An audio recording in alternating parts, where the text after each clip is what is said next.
आत्मिक यात्रा कार्यक्रम में आपका स्वागत है।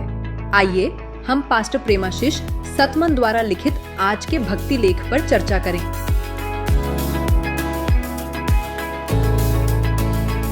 Praise the Lord. Praise the Lord. आज हम पास्टर प्रेमाशीष सतमन के एक लेख पर बात करने वाले हैं जी। इसमें सब्त के असल मायने मतलब साबित का जो अर्थ है और नए नियम में ये कैसे पूरा होता है, इस पर हम थोड़ी गहराई से चर्चा करेंगे। हाँ, ये एक जरूरी विषय है। हमारा मकसद यही समझना है कि बाइबल क्यों कहती है कि सब्त का जो उद्देश्य था वो मसीही में पूरा हुआ। बिल्कुल। तो शुरुआत में ही कुलुसियों 2:16-17 में एक थोड़ी चौंकाने वाली बात लिखी है। हाँ, वहाँ लिखा है कि खाने पीने या फिर सब्त के नियम को लेकर कोई हम पर दोष ना लगाए जी, क्योंकि ये सब तो आने वाली बातों की सिर्फ एक परछाई थी, असलियत तो मसीह है। बिल्कुल, छाया कहा गया है। हाँ, छाया। तो मतलब इसका क्या मतलब हुआ फिर? क्या पुराने नियम वाला सब्त आज भी मायने रखता है? देखिए, ये सवाल बहुत अहम है। लेख हमें याद दिलाता है कि निर्गमन की किताब में परमेश्वर ने सब्त को सबसे पहले शारीरिक आराम के दिन की तरह ठहराया था। अच्छा, शारीरिक आराम। हाँ, निर्गमन 23.12 में साफ लिखा है कि ये इंसानों और जानवरों दोनों के लिए था ताकि उन्हें ताजगी मिले। इससे परमेश्वर की चिंता दिखती है हमारी भलाई के लिए, यहाँ तक कि हमारे शरीर के आराम के लिए भी। हाँ, वो तो है।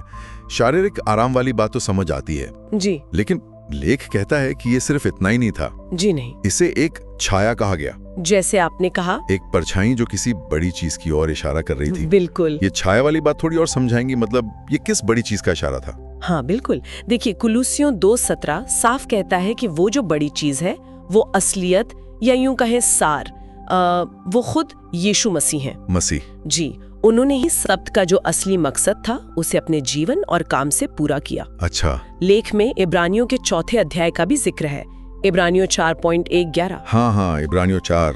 उसमें एक बिल्कुल अलग तरह के सब के आराम की बात है, एक ऐसा विश्राम जो आज हम विश्वासियों के लिए मौजूद है। एक अलग तरह का आराम। तो ये कोई हफ्ते का खास दिन नहीं है फिर? नहीं, ये नया नियम वाला विश्राम आखिर है क्या? लेख के मुताबिक ये कैलेंडर का कोई दिन नहीं है, बल्कि ये परमेश्वर के साथ एक रिश्ता है। रिश्ता?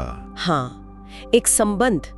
ये वो स्थिति है जब हम अपनी कोशिशों पर, अपनी मेहनत पर निर्भर रहना बंद कर देते हैं और परमेश्वर को अपने जीवन में अपने जरिए काम करने देते हैं। अच्छा। इसे ऐसे समझे जैसे इजराइलियों को मिस्र की गुलामी से छुटकारा मिला था ना। हाँ। लेख कहता है ठीक वैसे ही विश्वासियों को मसीह के जरिए पाप के बंधन से हाँ, आजादी मिली है।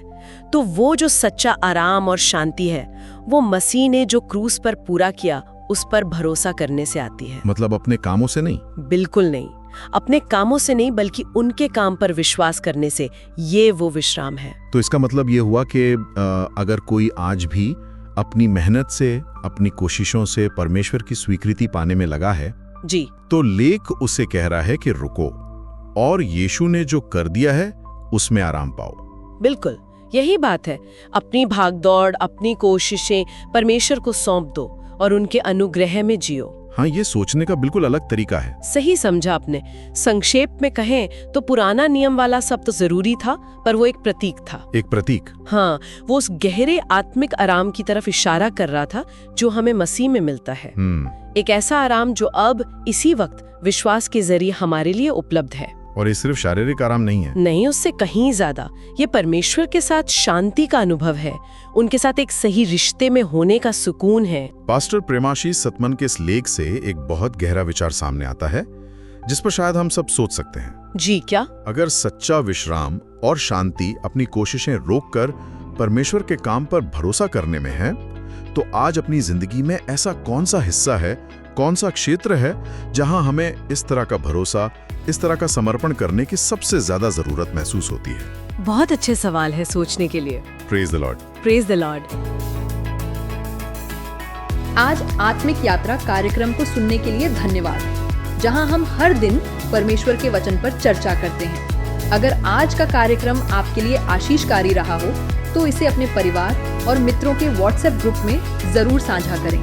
कल फिर मिलेंगे। धन्यवाद।